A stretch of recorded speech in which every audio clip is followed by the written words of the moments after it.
Hi students, so today we'll be talking about some of the commands from the draw menu. Like we will be talking about how to make a block and how to insert a block into the file, how to insert a table of certain rows and columns, and how to select the table styles and text styles inside the table.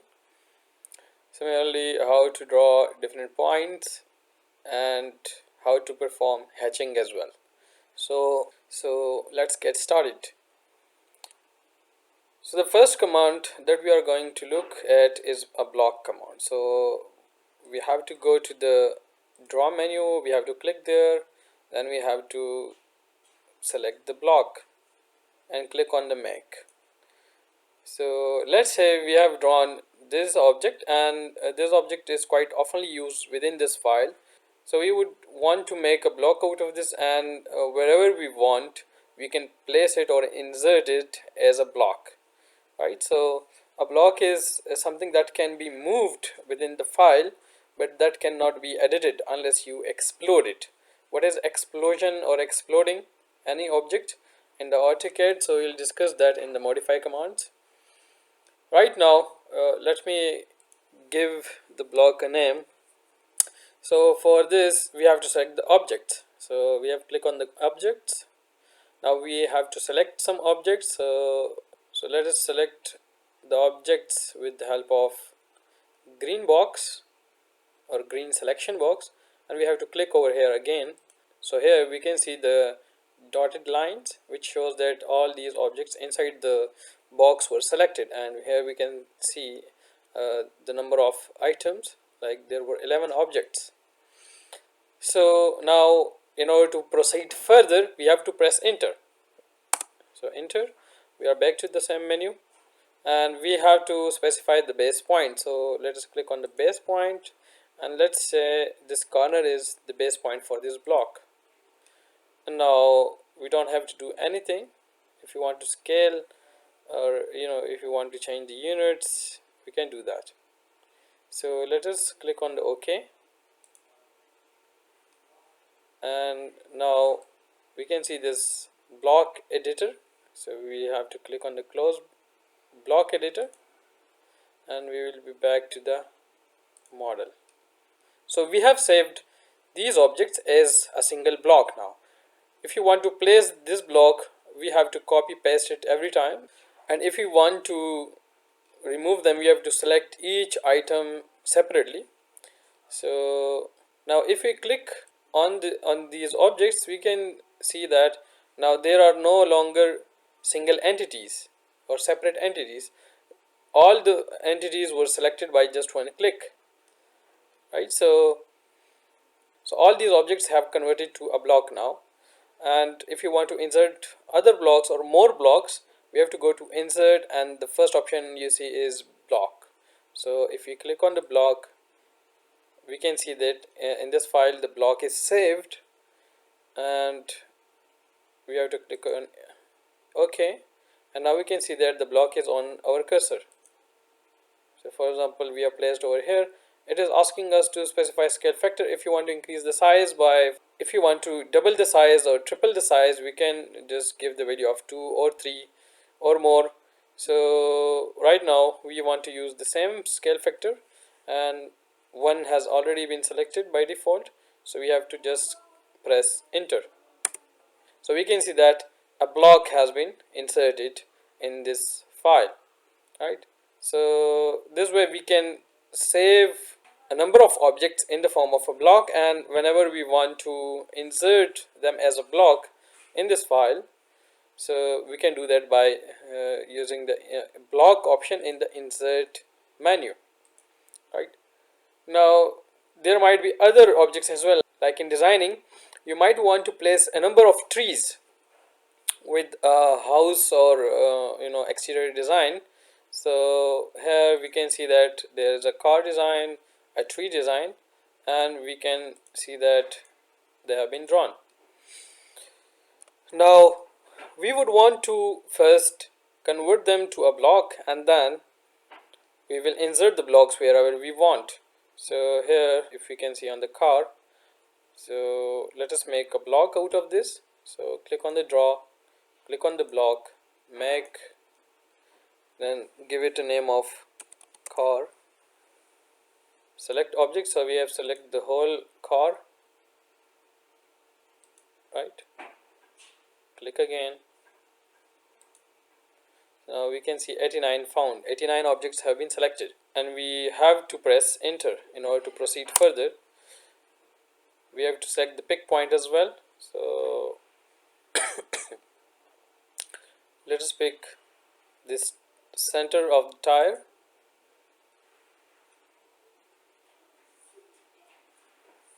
and click on OK. Click on close block editor, and if you want to insert the block, so here in the insert menu, when we clicked on the block, we can see various options for the block, like what we have saved is a car, right? So if we want to click on OK, you can see that the car is on our cursor. Now we can place it wherever we want, right?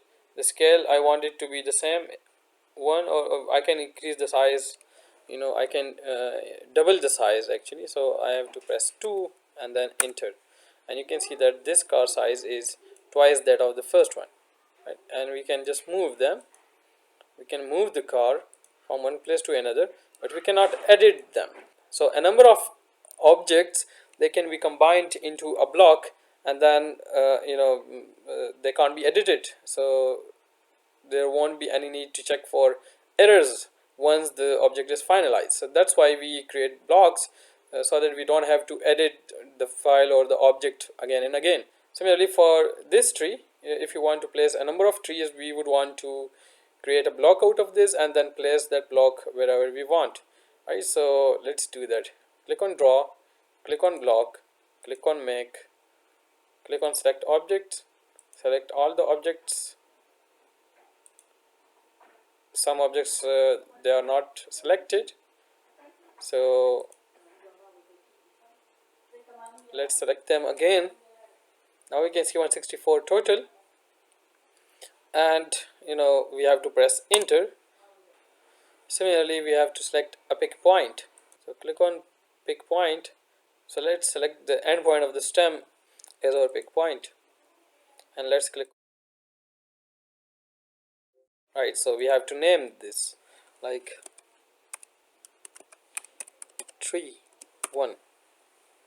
Click on OK, click on close block editor, and now if you want to insert the tree, you have to click on the block, select tree 1. The last one is by default selected. If you want to select the previous one, we can select them from this menu. So let's select on the tree 1 and click on OK, and now we would want to place the tree. So click here, and let's increase the scale to 1.5 and press enter. So we can see that this tree is larger in size relative to the previous one. So this is how we make blocks and then insert those blocks within this file. So we can copy this block to another file as well, but we'll discuss that in a separate video. Now let's look at the table command. So click on table. Now in the table command,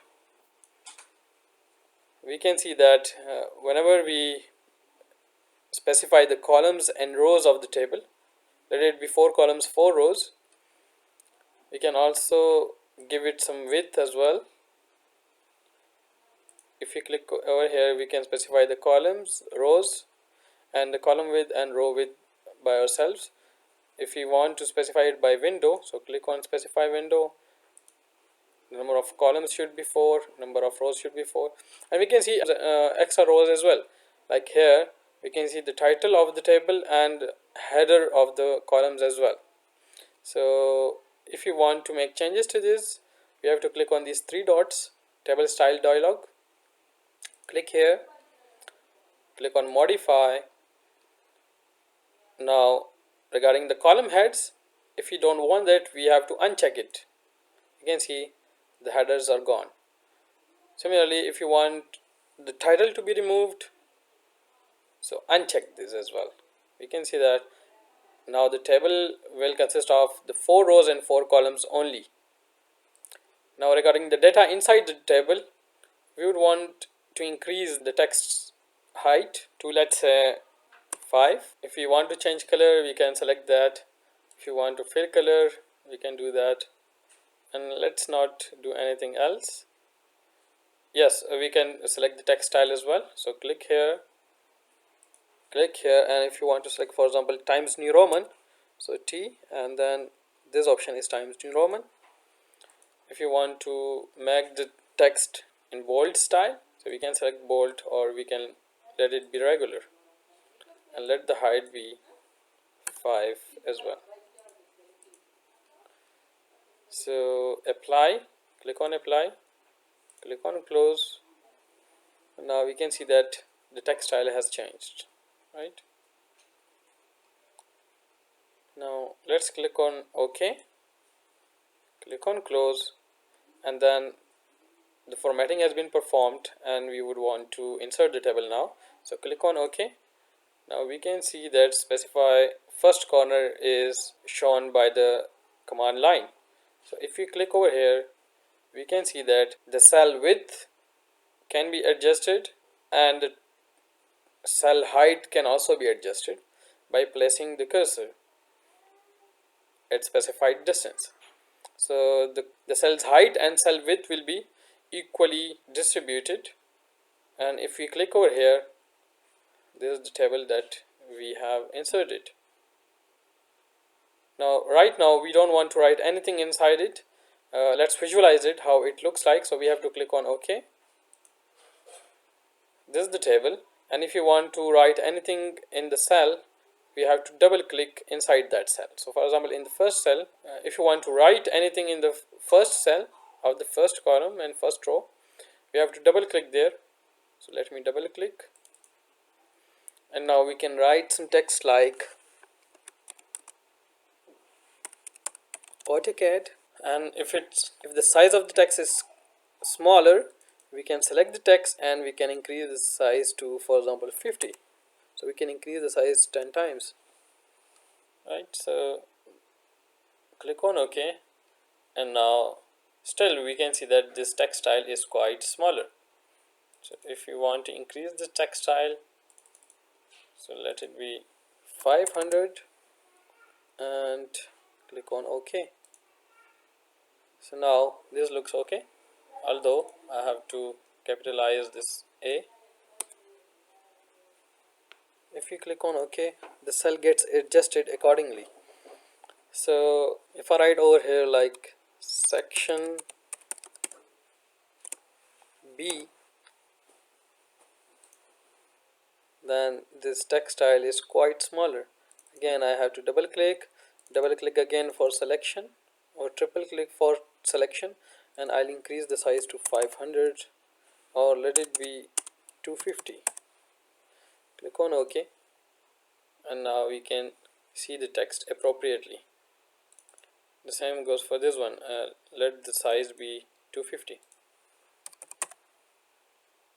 So now we would want to move this here, and if you want to write anything else, we can do that, like for example date or quiz 1,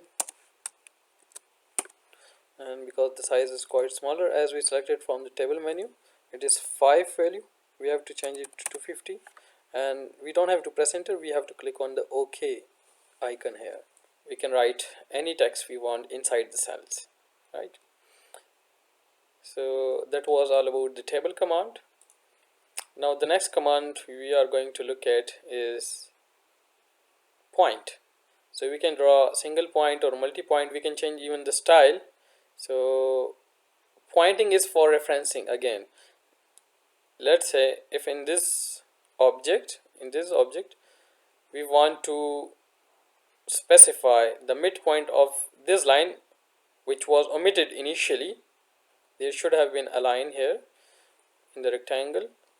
So if you want to specify the midpoint, we can just insert a point over here, so we don't have to trace it again and again.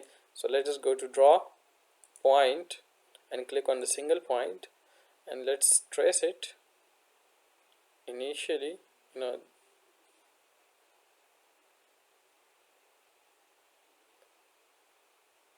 here, this is the intersection. If I can zoom it and let's track it again, so this is X tracking, this is the Y tracking, and here I got the intersection. I have to click over here, and we can see that a point can be seen at that point. Now we don't have to track this point again and again, and whenever you want to draw anything from this point as a reference, so we can always come back to this point and we can click and we can draw objects from that point.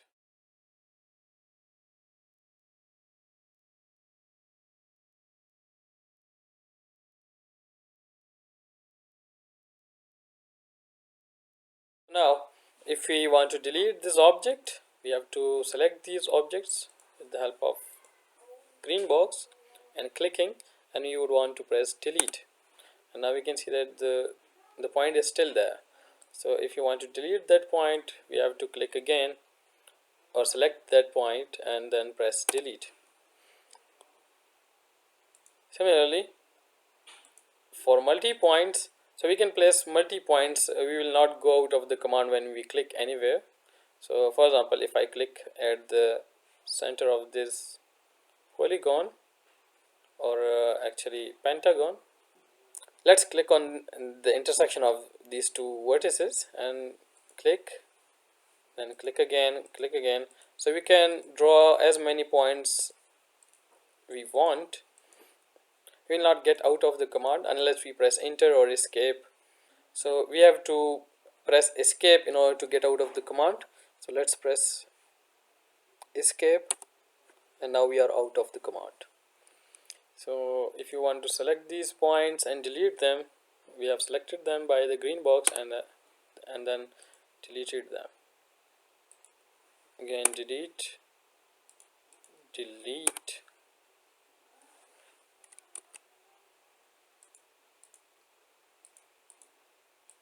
So we have selected these points and then we have pressed delete in order to get rid of them. The last command that we are going to look at is the hatch command. Now let us draw something like if you want to draw this rectangle, another rectangle, and a circle, right? So in the geometry we want to perform some hatching. Now go to draw, click on hatch. Now the first thing that we want to do is to select the area where we want the hatching to be performed. So click on add pick point, this icon, click here, and now click on the area you want to have hatching performed there. So if I click over here, you can see a dotted line has been inserted on the nearest boundary, and we can see that this portion of the circle is not selected, or of the rectangle as well. So if I click over here and then click over here as well, now we have to press enter in order to move forward into the command. So we have to press enter, we are back in the command, and now we have to select the pattern. So let us click over here and select a pattern from already defined standards like American or ISO, or other defined like brick style, etc. So we can select any one we want. Here let's select the NC31 hatching pattern. So click on OK and then click on OK. So what we can see is the point where we clicked, those areas are hatched now, and because the lines are so near to each other, we can't say anything about the correctness of the hatching unless we set a scale. And we can also see that if I click anywhere on the hatch, the three areas are selected, and most of the time we don't want that. So we want each hatch area to be considered separately or selected separately. So for that, let's double click on the hatching area. We are back in the same menu. We will want to do two things now. We want to increase the scale, let it be 100 now, and we have to click on this option which is separate hatches. Let's click on OK now, and now we can see that all the areas, they are separated. At least here the lines are quite away from each other, and here we have to change because they are now separated. We have to scale up again for each of the pattern. So let's double click on this, increase the scale to, for example, let let the scale be 10 now. Click on OK, and we can visualize the lines now.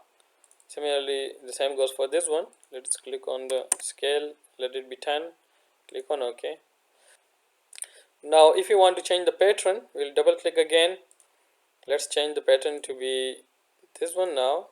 Click on OK, and we can see that that pattern has been adopted, but because the scale is quite larger, we have to scale this down now. So let it be 1 again, let it be 0.1 now. So we can see that these are the patterns that have been generated. If you want to increase the scale now, we can say 0.3. Okay, so we can visualize the pattern now. And for this pattern, let it be a brick style. So select on style, select other preferred, and click on this brick style, and let it be 0.2. Click on OK, and we can see a brick style in that area. So for this style, let the scale be 10, so we can visualize the lines. So this is how hatching can be performed. Hatching can also be performed to give any object any color. So we can select a color from here. So let us select solid and let the color be green or yellow. Let it be yellow, and click on OK. So now we can see that the object has been colored. Here we can also give a gradient color now. Let the color be yellowish now. Click on OK and click on OK again. Now we can see a gradient color has been adopted by that area. So this was all about the gradient command, where we have to take care of the 4 options. We have to click inside that area where we want to perform hatching, and we have to select the scale, we have to select the pattern or color or gradient that we want, and we would want to separate the hatches if you want to select multiple hatching areas. So these 4 options we explored in today's lecture. If you have any questions or confusion in these 4 commands, you can always let me know in the comment section, and thank you for watching.